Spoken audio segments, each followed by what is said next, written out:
오늘 말씀은 신명기 33장 1에서 17절까지입니다. 이 중에 2절부터 4절까지를 읽겠습니다. 그가 이르렀으되 여호와께서 시내 산에서 오시고 세일산에서 일어나시고 바란산에서 비추시고 1만 성도 가운데에 강림하셨고 그의 오른손에는 그들을 위해 번쩍이는 불이 있도다. 여호와께서 백성을 사랑하시나니 모든 성도가 그의 수중에 있으며 주의 발 아래에 앉아서 주의 말씀을 받는도다. 모세가 우리에게 율법을 명령하였으니 곧 야곱의 총회의 기업이로다. 신명기 33장은 이스라엘 각 지파를 향한 모세의 축복을 담고 있습니다. 축복의 형식을 띤 유언이라고도 할 수 있습니다. 또한 길고 길었던 신명기도 이제 막바지에 도달했음을 우리에게 알려주는 본문이기도 합니다. 오늘은 이 33장 모세의 축복 중 1에서 17절까지를 살펴보겠습니다. 1에서 17절은 루벤, 유다, 레위, 베냐민, 요셉 지파를 향한 축복을 담고 있습니다. 모세는 축복에 앞서 하나님이 어떤 분이신지 우선적으로 밝힙니다. 모세는 하나님이 시내산, 세일산, 바란산에서 오시고 일어나시고 비추신다고 말합니다. 시내산과 세일산은 이집트와 가나안 땅 사이 이 남쪽에 위치한 산들이고 바란산은 정확한 위치를 알 수 없습니다. 하지만 아마도 이 산 역시 애굽과 가나안 지역 사이에 위치한 산으로 추정이 됩니다. 이 산들은 이스라엘이 애굽에서 가나안으로 이동하는 광야의 여정에 위치했던 산입니다.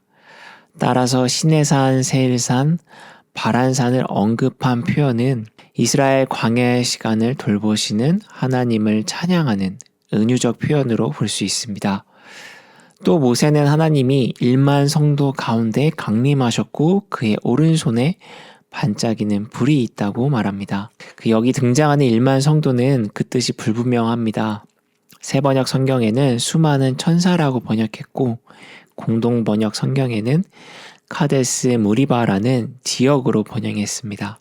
성경의 버전마다 다른 번역이 존재하는 것으로 보아 이 특정한 누군가를 지칭하는 용어이기보다는 하나님의 위엄과 권능을 표현하는 높이는 표현이라 할 수 있겠습니다. 하나님 손에 번쩍이는 불을 가지고 있다는 것 역시 하나님의 권능을 나타내는 표현으로 이해할 수 있습니다.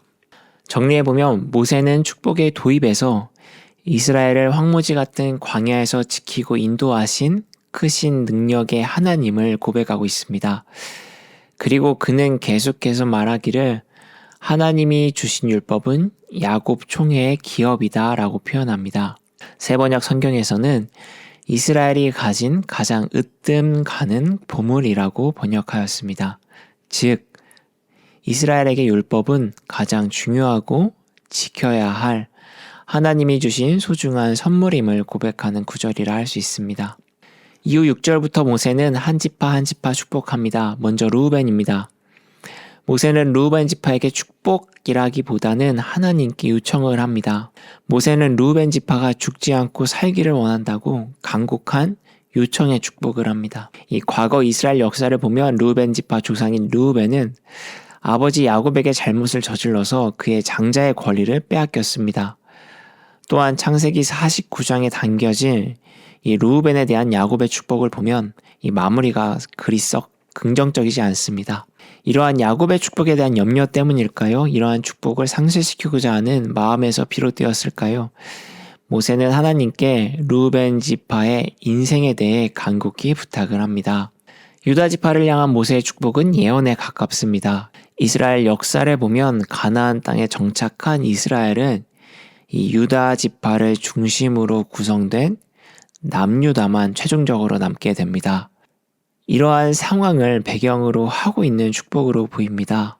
이스라엘이 멸망되지 않기를 바라는 예언에 가까운 축복이라 할 수 있습니다.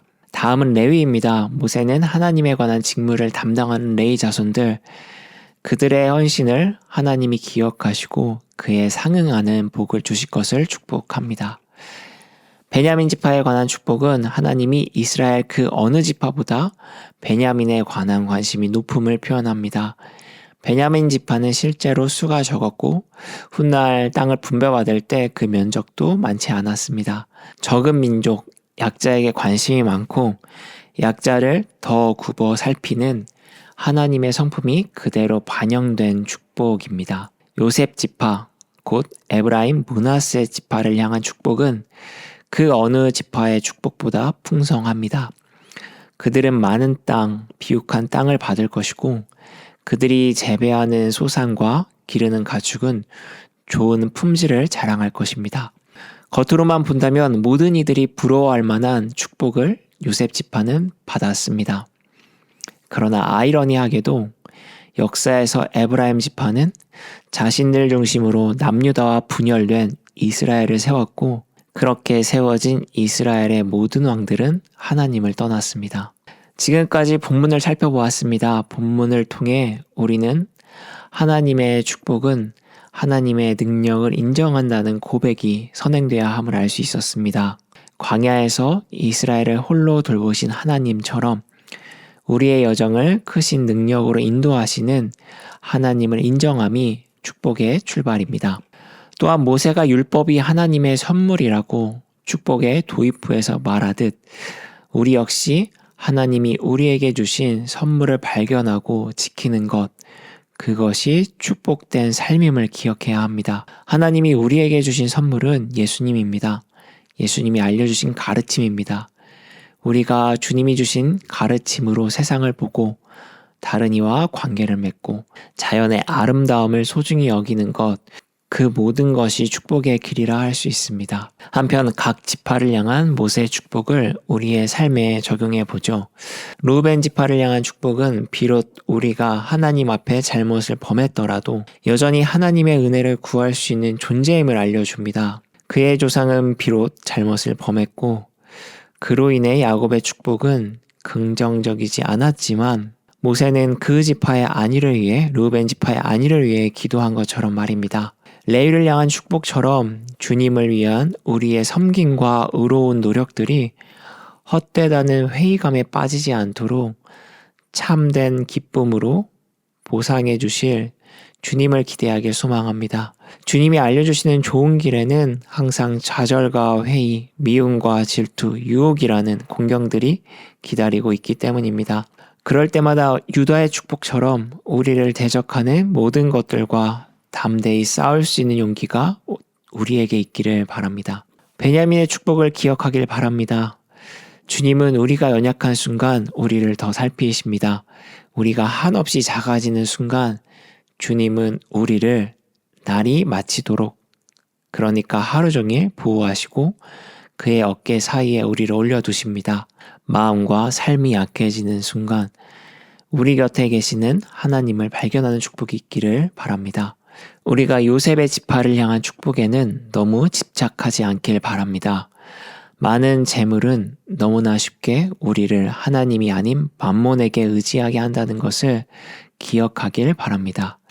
이처럼 모세의 축복이 주는 의미들이 우리의 삶의 지혜가 되어 오늘도 주님의 보관에서 살아가기를 소망합니다.